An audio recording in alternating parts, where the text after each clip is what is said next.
Welcome everybody to the SynBioBeta webinar. We are live from Bay Area, California, joined by two exciting guests from Pairwise and Benchling. This is the first of our webinar series for 2020, and it's a pleasure to have you all on the line. And it's a pleasure to be talking about two of my favorite topics. One is gene editing, and the second is software. And in particular, how these two technologies are impacting sustainable agriculture. And who could argue with sustainable agriculture? Because sustainable agriculture gives us delicious food that we eat. And I'm also a big fan of delicious food. So we still have a few people joining. So we're just going to wait a couple of minutes before we dive right in. For those of you who don't know, SynBioBeta is an innovation network for the synthetic biology industry. And we produce things like this wonderful webinar. We also have a podcast, and we also have a global conference that we bring together the entire synthetic biology industry to the Bay Area once a year. And that's coming up in September 29th through October 1st at the Oakland Marriott Convention Center. You can find more information about that at synbiobeta.com. And a second event that we have coming up on May 1st is called Beta Space. And if you're interested in how biomanufacturing is going to impact the future of humanity on the moon, Mars, and in orbit, then get yourself down to the Mojave Desert for a one-day special event called Beta Space. And Beta Space has a big keynote announced last week, which is George Whitesides, who's the CEO of Virgin Galactic. And if you've been following the space news, Virgin Galactic IPO'd last year, and has tripled in value to about $6 billion now. So very exciting. And we have a lot of interesting companies coming to talk about the intersection of biology, genetic engineering, and space settlement. So what more could you ask for? So, as I said before, we're welcoming two very special guests. One of them is Sherry Oxenfeld, who is the senior data scientist at Pairwise. Good morning, Sherry. How are you? Good morning. I'm doing great. And remind me where you're located, Sherry. Where is Pairwise located?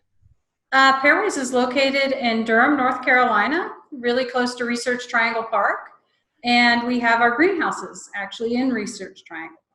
Excellent. So I should say good afternoon then to you over in North Carolina. Yes, yes. And second, we have Ashoka Rajendra, who is the product manager at Benchling. And I've been to the Benchling offices, unless you've moved in the last year or so, which you may have done, I'm not sure, but you're here in the Bay Area, Ashoka. Yep.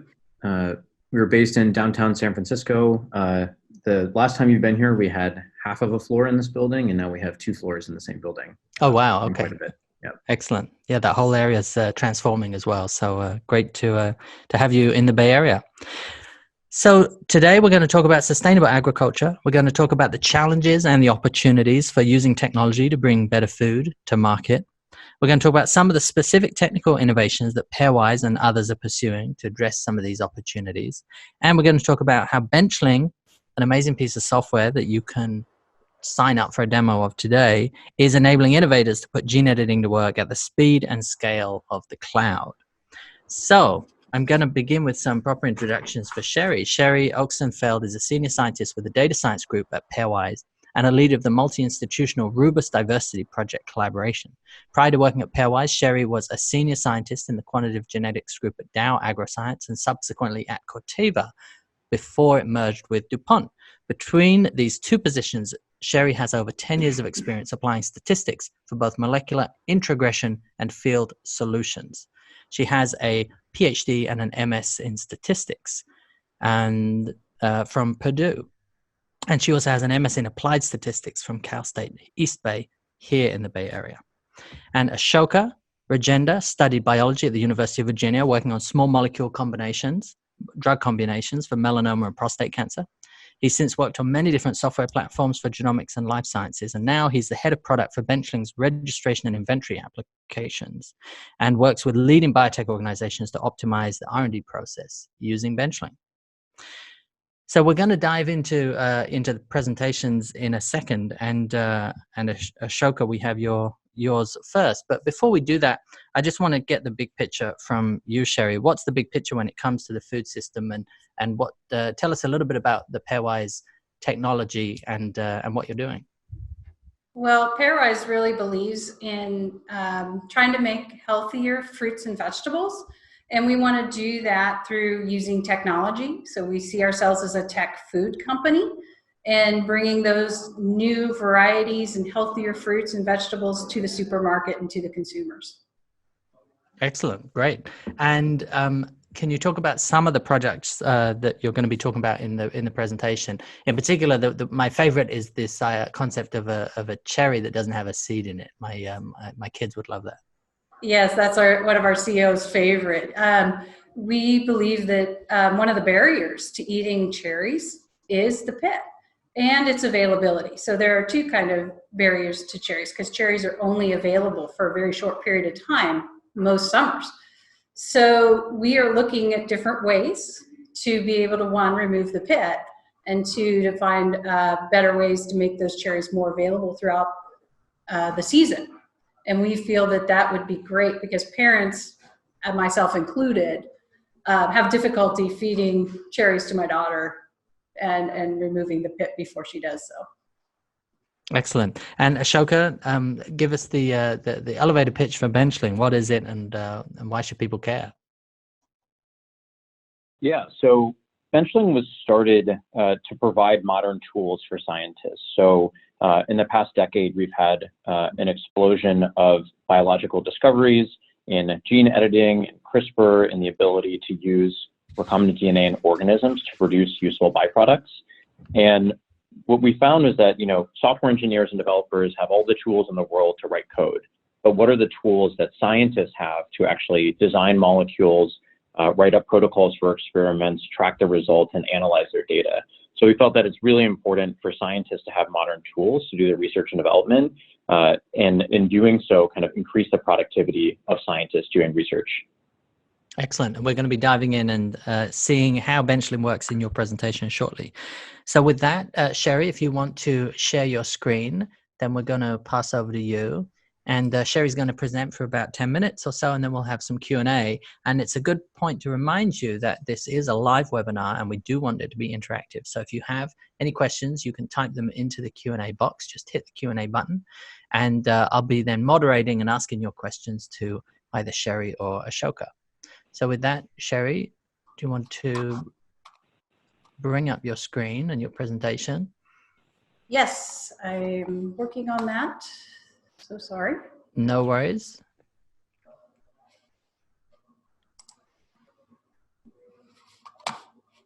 And so if you have any questions, either for Sherry or from Ashoka, you can ask them. And any questions that we don't get to in the webinar, we can get to online afterwards. And in particular, also, we will get to in the newsletter that we send out each week. So if you haven't subscribed to our weekly newsletter, there's about 9,000 subscribers, and it's full of all of the weekly news in synthetic biology and what's going on. So with that, over to you, Sherry. Well, thank you so much. I'm really looking forward to sharing Pairwise's vision with your audience.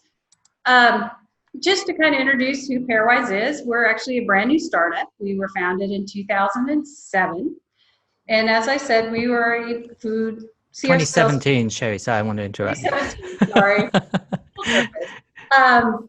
We see ourselves as a food tech company. And as I said before, we're headquartered in Durham.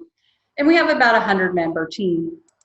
And our mission is to build a healthier world through better fruits and vegetables. And we're going to do that by taking down the barriers that keep us from eating healthier foods. So we are looking at why people don't eat healthier foods and trying to figure out if there's a way to handle that technology, using the technology we have. And we are going to create one-of-a-kind products that are going to be available in the produce department. So why are we so focused on fruits and vegetables? Americans tend to eat too many calories today. Honestly, if you look back at 1970, we ate about 2,000 calories, and there was a fair amount in fruits and vegetables. But in 2010, you see that we've increased our calorie intake by almost 500 calories. And that has not been coming from fruits and vegetables. It's mainly been coming from other areas which aren't quite as healthy for us. So why does Pairwise feel that we can do this? Well, we have a very deep understanding in our team of R&D, consumer competency, ag, and that's going to really bring a lot of knowledge to bear on this problem.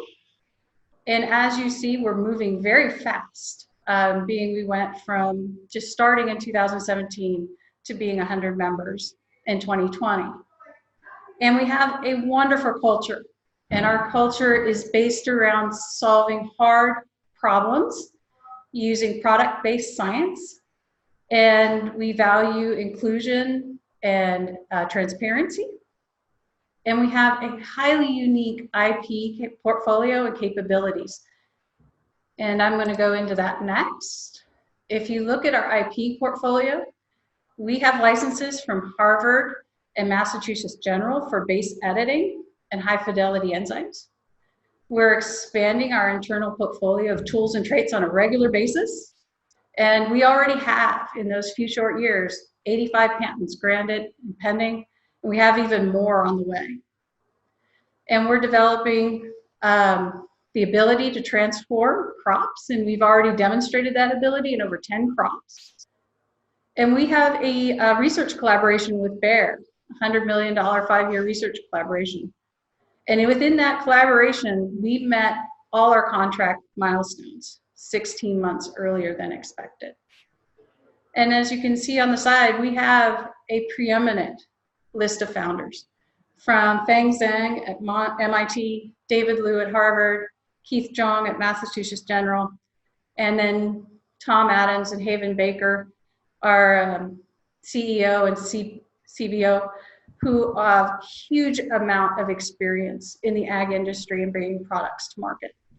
And so, Sherry, I just want to highlight one thing specifically that Yes, you sir. mentioned there, which is that you have the exclusive use of all of the CRISPR IP that's come out of the Broad and MIT for use in agriculture. Is that correct? In base editing, yes, in agriculture. Base editing in agriculture. Okay, great. Yeah. Thank you. And just this particular slide, I just kind of wanted to show what the difference is between a CRISPR editing and the base editing.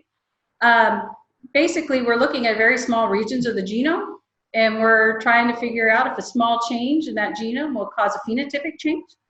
So if you look at this slide here, I've got my little red apple down here, and I've identified in this yellow box an area of the genome that we think changes the color. So what we would do is we would bring in our CRISPR enzyme, and it would come in here, and it would knock that out and change the color. So we would now have a green apple. And that's how CRISPR deletion editing would work. But what if we wanted to do something slightly more subtle? In particular, not go all the way to green, but get a little combination of the red and the green. And this is where base editing is very precise. So we could focus on saying we want to change these two adenines, which marked in red in that yellow box, to guanine. So we would bring in our CRISPR enzyme, it would change just those two bases, and now we would have an apple that's a little bit of a combination of both. So we could be very targeted about the type of phenotypes we're going after and the level of expression we want those to have. So we feel that the promise of gene editing is really accessing the diversity that nature has already provided for us. And this can bring wonderful new products to the market. In fact, if you look at new innovation in food, only 3% hits the produce aisle. So we think that there's a really big space to bring innovation to produce. And in addition, base editing, not only being highly precise, or gene editing in general, traditional breeding can take 8 to 16 years to bring a trait from initial discovery all the way to a product. Where base editing, we can do that in about half the time. And this kind of goes to also looking at cultural or climate changes. When you're looking at an 8 to 16 year timeline, it's kind of hard to predict which climate change you need to prepare for. Where with that shortened timeline, gene editing can address that problem because we have a much closer view on what the climate change would look like. So we believe this technology really has a lot of advantages to bring to the produce markets as well as to agricultural in general. So what's so exciting about growing new varieties of fruits and vegetables? Well, we can start to bring forward traits that really help our health, like higher antioxidants, or making it more accessible, like eliminating the seeds. We were talking about the cherries earlier. Year-round availability. Now you can get your favorite fruits and vegetables any time of year.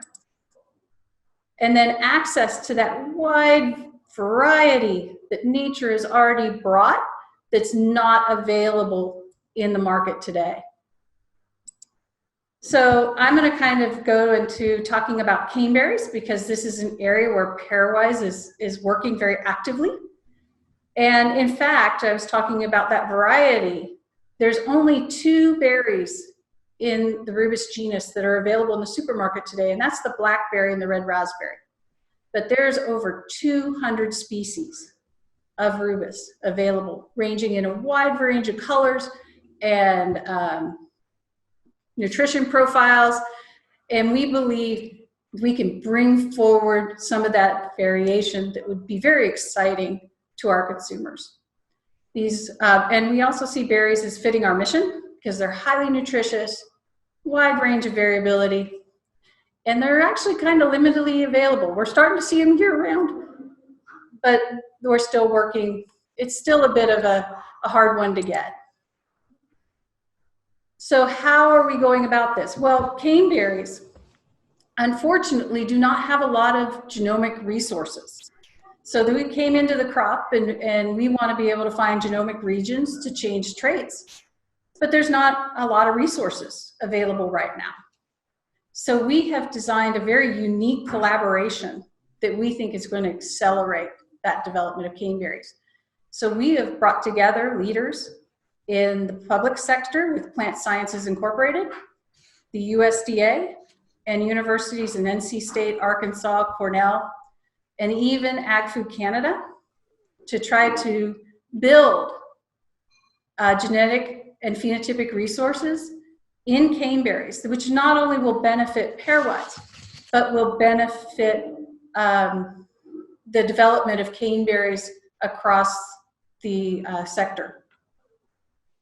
And I have a question for you, Sherry. Yeah.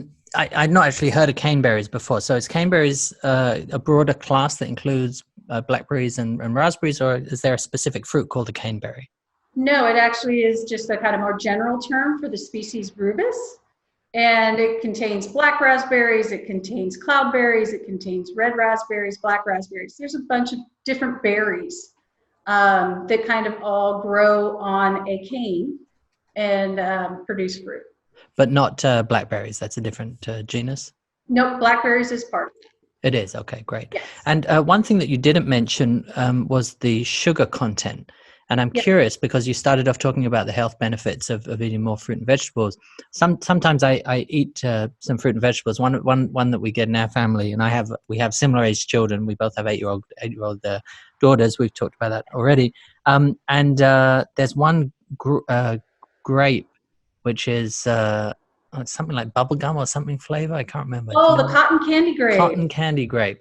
Yeah. And I taste it. I mean, they're amazing, but they're super sweet. So what is, in one way I'm trying to cut out sugar from their diet. In the other way, all of the best fruit and vegetables now are very high in sugar. So can you talk about that a little bit?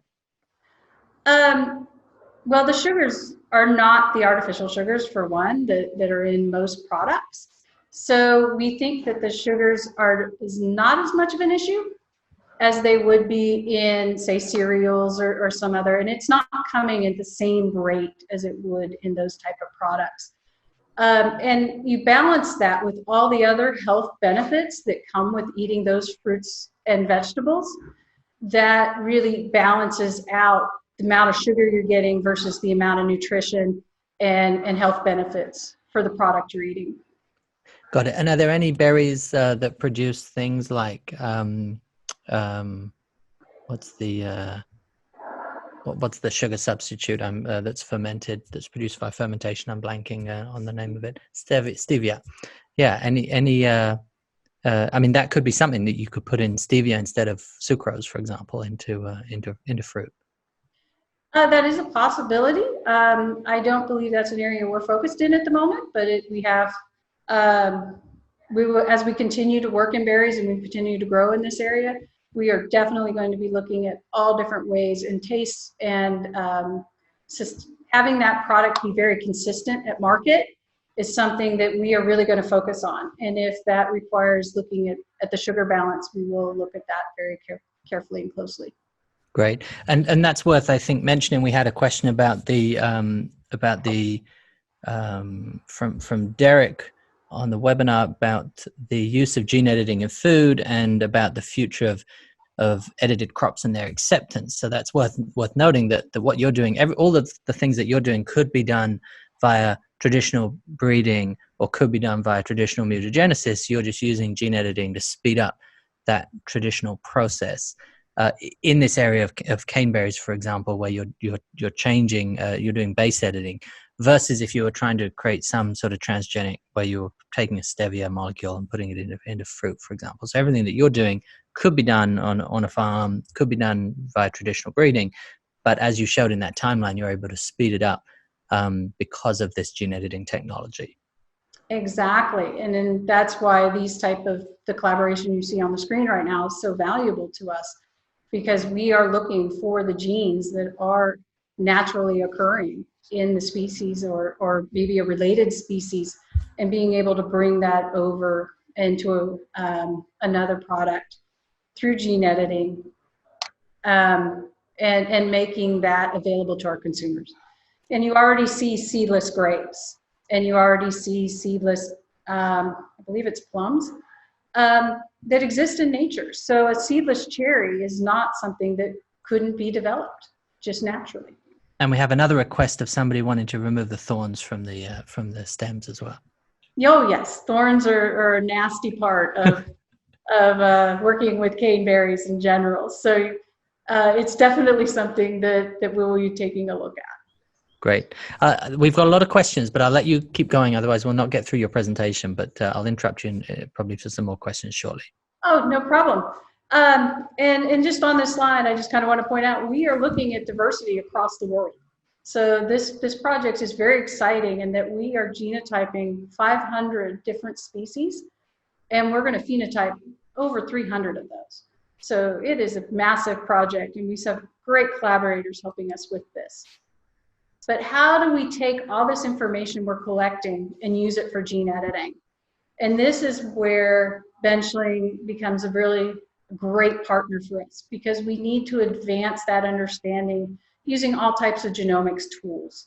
So we are going to take all that genetic understanding and all that phenotypic or trait understanding and try to find that location in the genome that we would like to edit. And to do that, we need to use a lot of computational biology, a lot of software engineering, and the pipeline analytics. So having that Benchling support of a structured data pipeline and ability to search and communicate across the company is key for us to be able to develop the algorithms and the discovery tools that we need to be able to be the best gene editing company and bring wonderful fruits and vegetables to the market. And some ways that Benchling is doing that for us is that centralized data storage that Benchling offers in the Amazon cloud.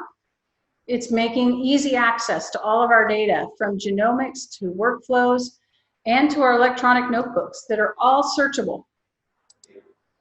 And we've been able to customize it specifically for our process. And Benchling has worked very closely with us to make sure that our workflows and data plans and the structure of the database match what we really need. And they have plasmid development tools. And the modularized development of these plasmids helps keep us accountable for everything that we're using and doing in our process, and helps with our transparency.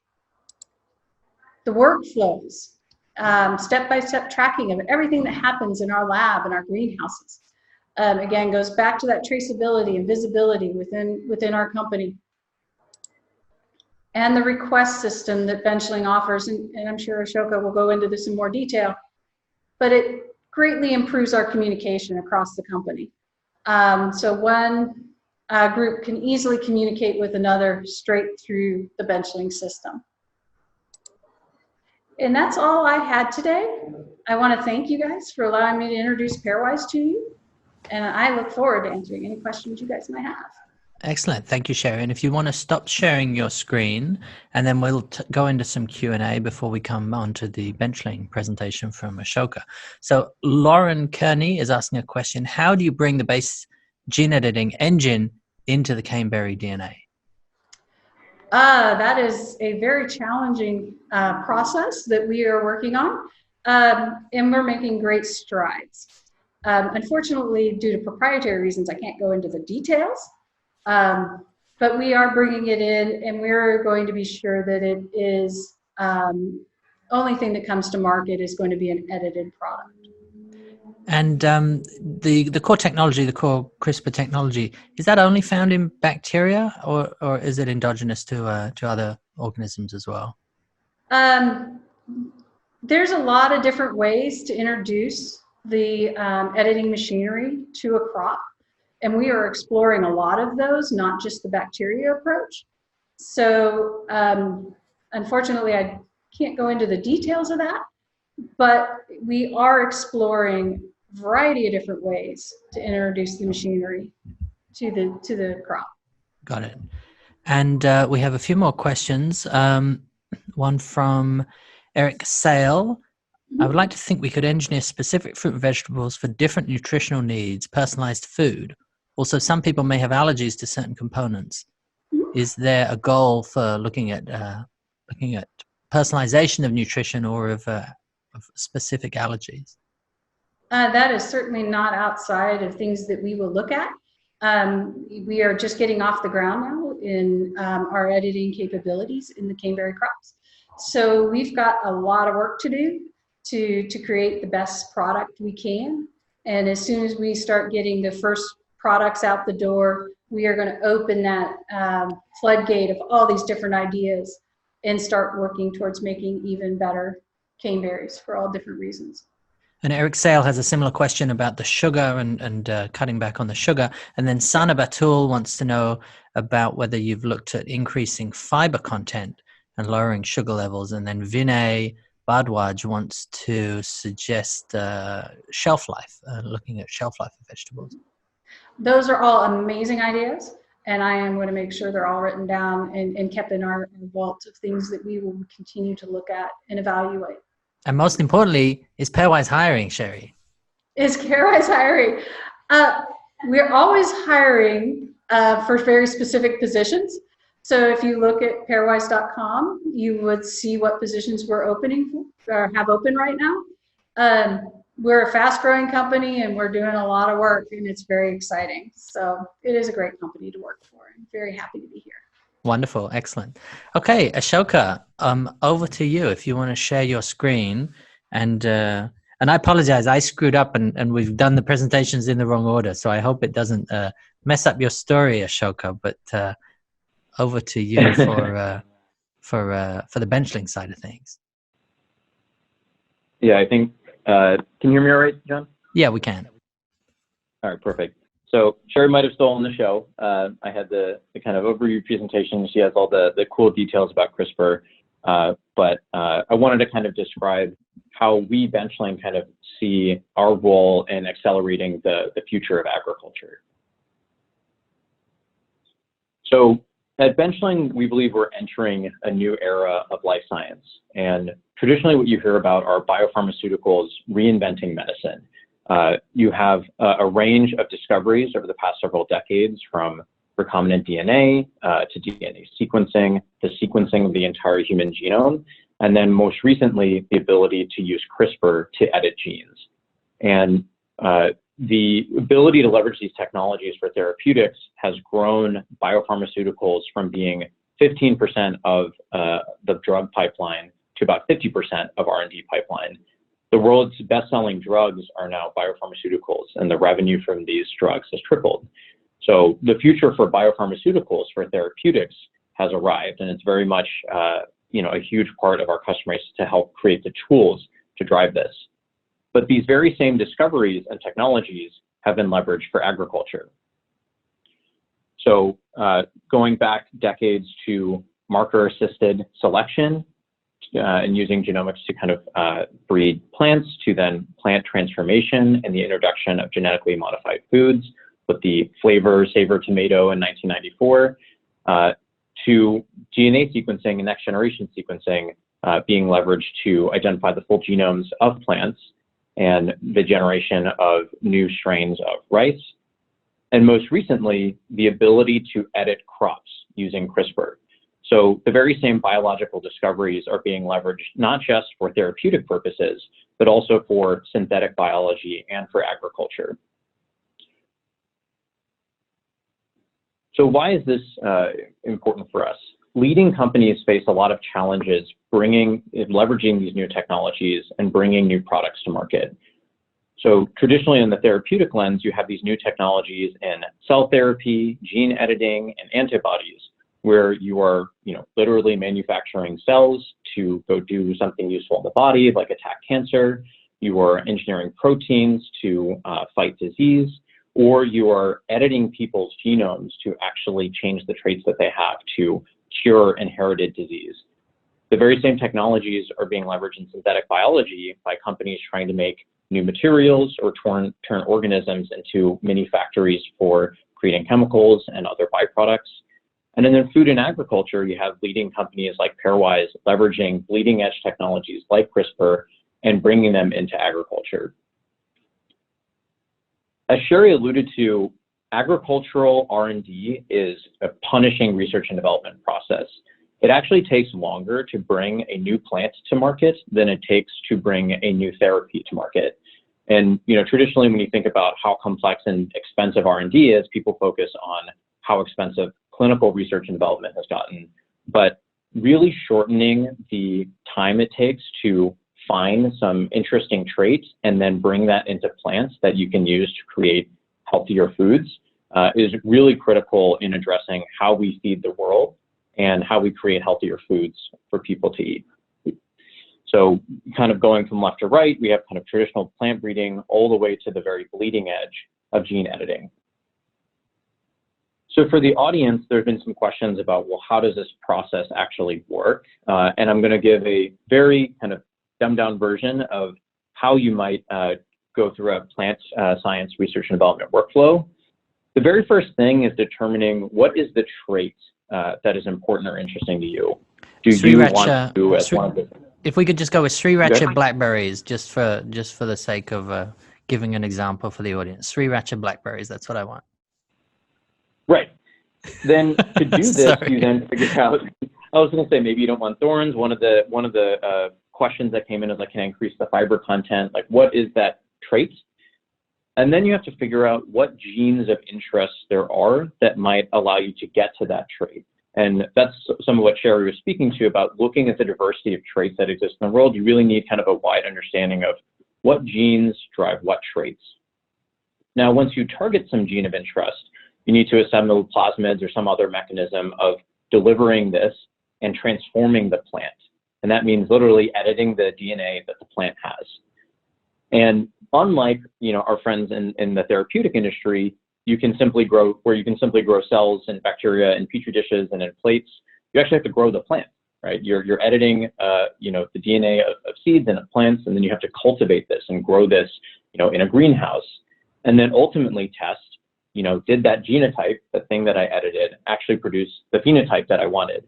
And that involves both taking samples of a plant, doing DNA sequencing, running tests, seeing, did the color that was produced actually, was that what I expected? Is this universal across all the plants that I transformed, how how much editing actually occurred, and doing that kind of sequencing and trait analysis. And this entire process feeds back on itself. So I think something interesting about companies like Pairwise, who both have a deep domain expertise in CRISPR, but also in data science, is kind of this build, test, and iterate loop, where you take all those learnings and you want to feed it back into the process of, maybe I should look at a different gene or a different set of genes, or maybe I should deliver this differently, and really kind of iterate on how do you ultimately get to that trait that you're looking for. So from the scientific angle, this seems straightforward, but what are the tools that you actually need to kind of go through this process? Well, in order to target your gene of interest, you need some kind of tool to kind of examine the DNA of plants, to design CRISPR guide molecules to actually figure out where you're going to edit those genes, and figure out, hey, am I editing this precisely in the right location, and ensuring that I'm only modifying the trait that I want to modify and not having off-target issues. And you have request systems to kind of coordinate that across teams. So the person who's deciding what trait they want might not be the person who actually does the kind of genetic analysis to figure out how you do that, which might be different from the person who's actually assembling that and putting that into the plant. So having these highly specialized teams, it's important to coordinate that across people. When you actually assemble these, plasmids, or however it is you're going to deliver this to the plant, that's a scientific process. You not only need to look at the DNA, but you need to record your procedures and protocols in a notebook. You need to model the data and store data in a registry system. And then after you transform and cultivate the plants, you need to physically keep track of your seeds, your pots and soil and plants, and the layout of your greenhouse. And all of that relates to, am I getting an experimental result that is reliable? Where did I put this plant in the greenhouse? What seed was used? Barcoded down to what gene was edited in that seed. And then lastly, you need to record results and then feed back on the process and do analysis on, given this kind of intended trait, did I get what I was expecting and why? And really being rigorous in analyzing all the variables that could affect this entire process. So with Benchling, we have to build a set of tools that can allow people to edit genes with precision, determine if what is being introduced is kind of really on target to the gene that you care about or has off-target effects. You need to manage all the physical inventory. You're, creating CRISPR guides, you're creating plasmids, you're creating bacteria, you're creating plants and seeds, and keeping track of all of those things is extraordinarily important to make sure that the experimental result that you get matches up with what you actually did in the computer, and that you can really figure out, what caused a given trait to actually work or not. And you need to measure and track all these results against really complex lineages. Plants are bred and they have, they make more seeds, and those things sprout up and have more plants, and really tying all that information together can be extremely complex. So that's kind of the notion that Benchling has about biointelligence. So how do you tie together full traceability back to the DNA sequence, all the way through to the seed that you planted, all the way to the plant that's in the pot, back around to the results that you tracked. But we also have this notion of process intelligence. And process intelligence, we kind of have this notion of really the product is the process. And companies like Pairwise are on the bleeding edge of, using gene editing in plants, or our other customers who are using newer biological techniques. These processes are constantly changing. New scientific discoveries happen where a lot of this didn't exist, 5 years ago, much less 8 years ago.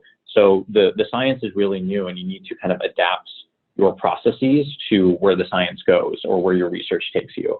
So really having systems to map and manage workflows, but also have them be adaptable to how the science changes is really critical, as opposed to having inflexible software.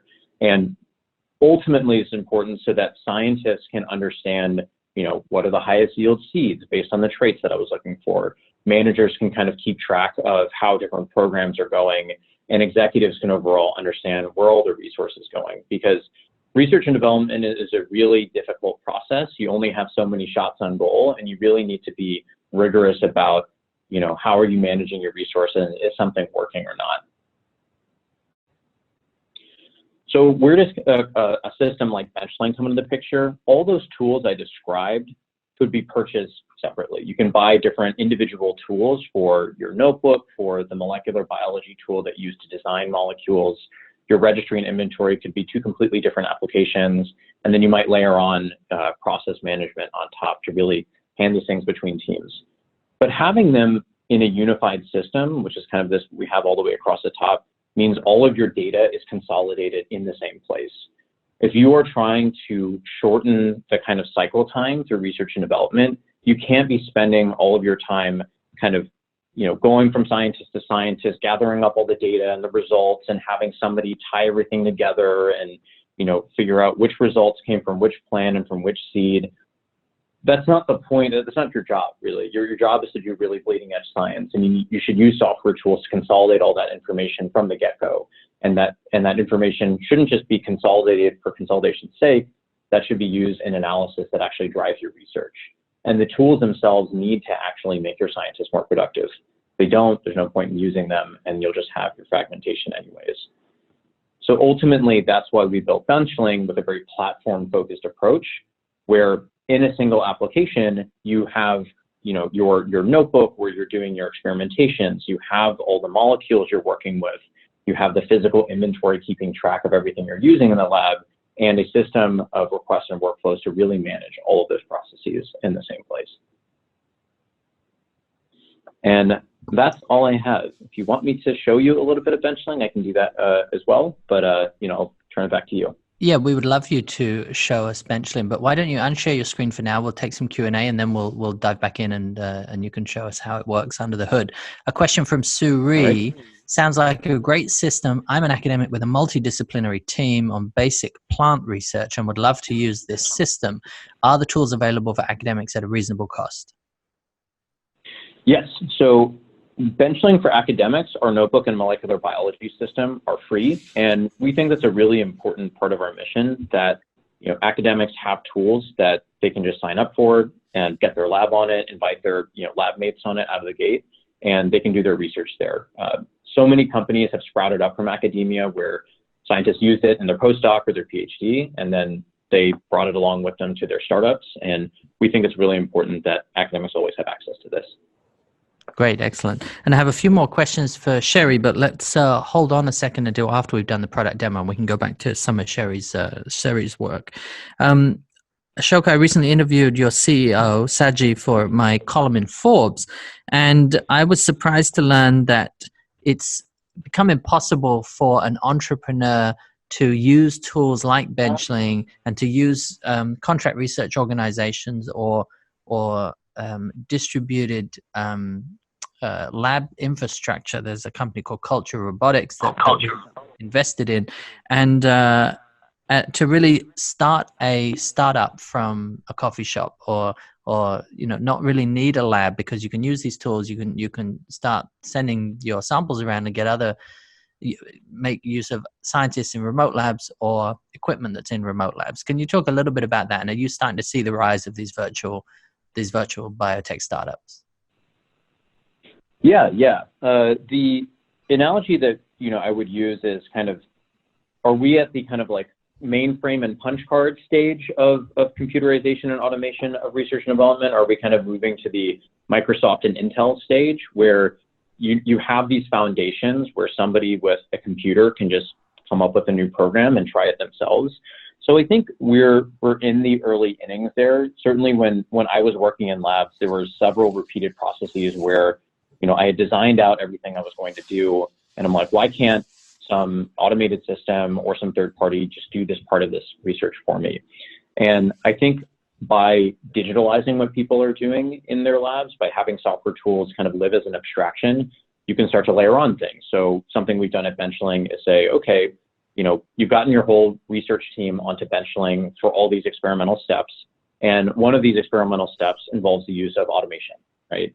So you can layer on products that we had recently released, such as our lab automation tool, to say, okay, this step is going to be executed by, liquid handler robots or going to be a measurement from some machine.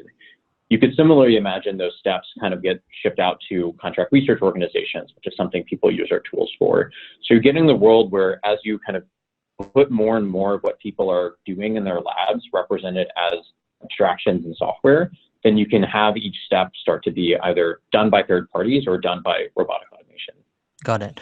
Great. Well, if you want to bring up the demo again and share your screen, we can do that. While you're doing that, Sherry, we have a couple of questions on the regulatory frameworks in US versus Europe, and what's the regulatory framework for future Cambry products from Pairwise. And we have another couple of questions on looking at the transcriptome after you've edited a trait in order to see it altering a certain gene. So are you doing transcriptomics as well?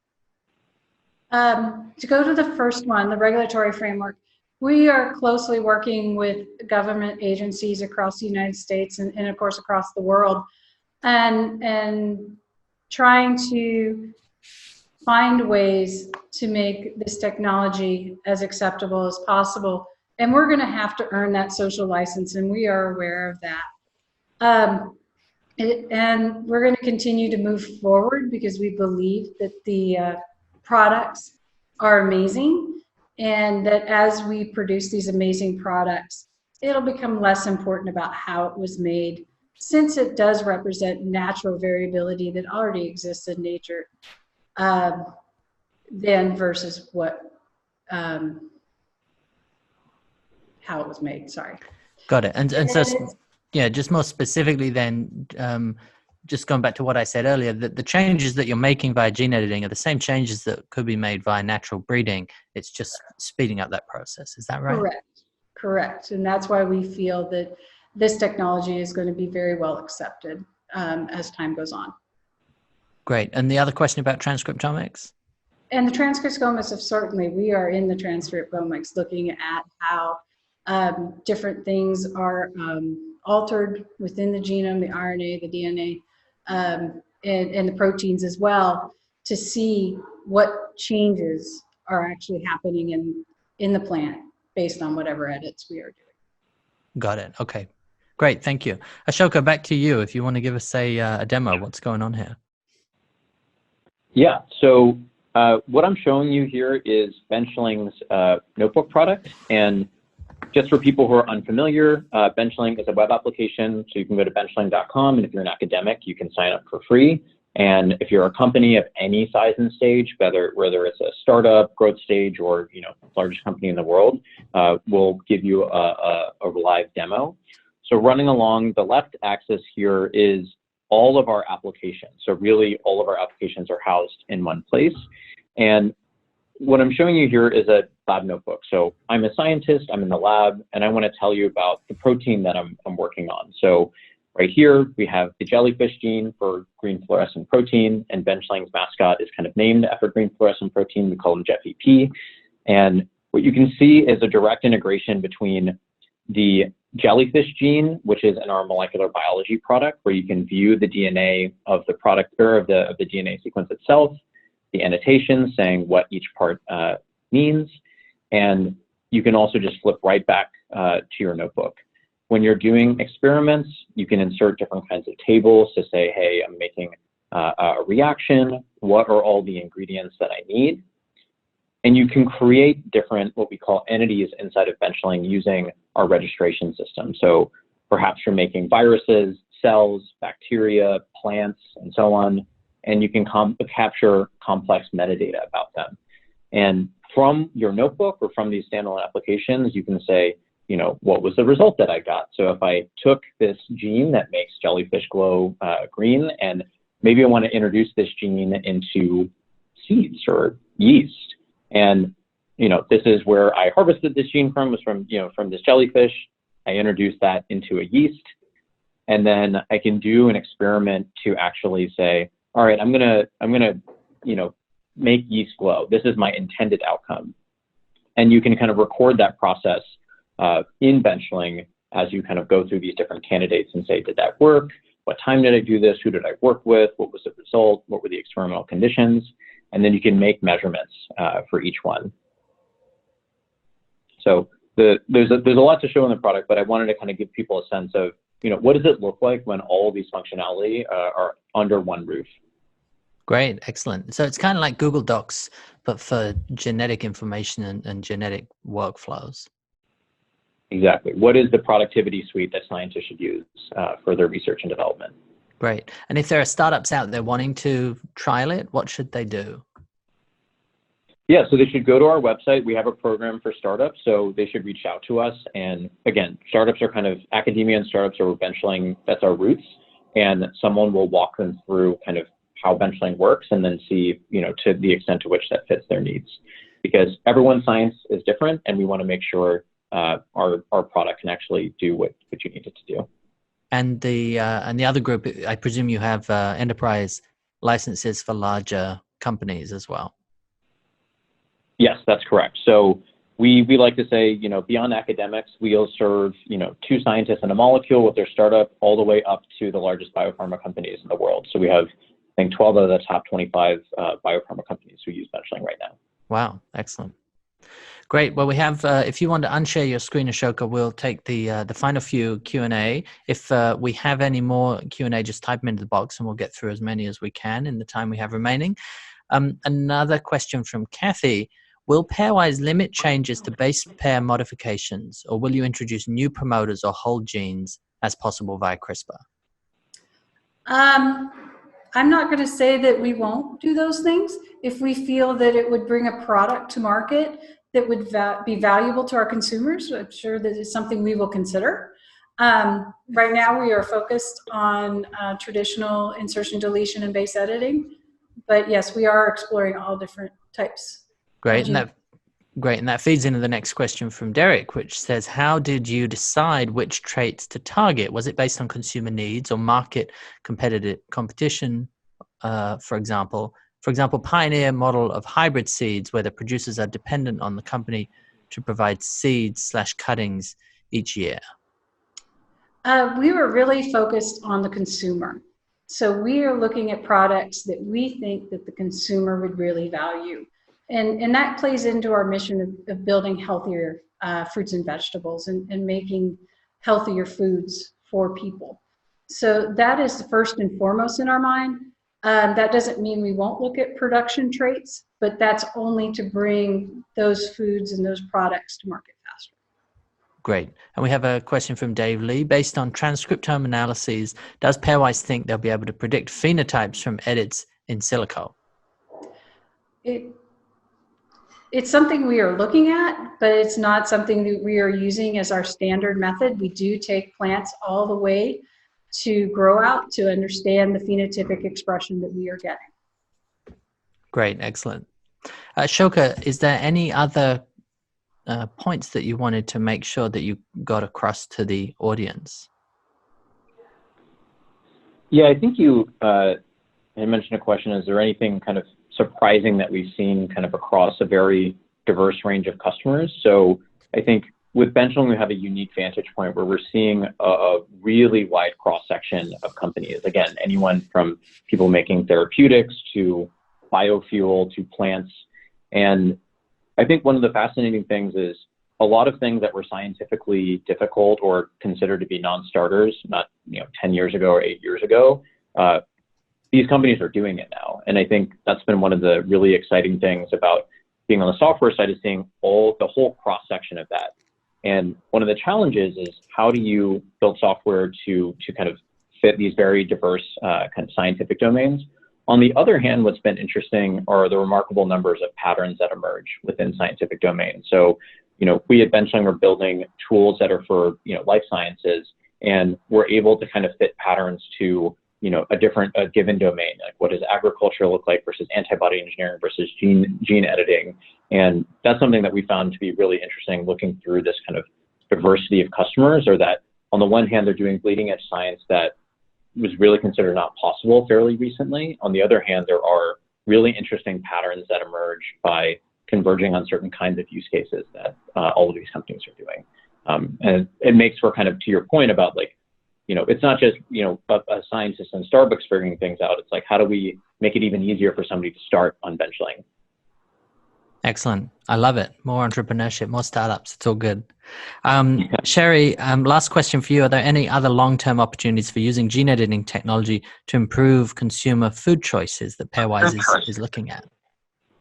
I think there are a wide range of possibilities for Pairwise in the future. We have a few things we're focusing on right now, which is the caneberries, cherries, and leafy greens, as well as with our bear collaboration. We are working with the bear crops. But that opens us up as we get good at what we do.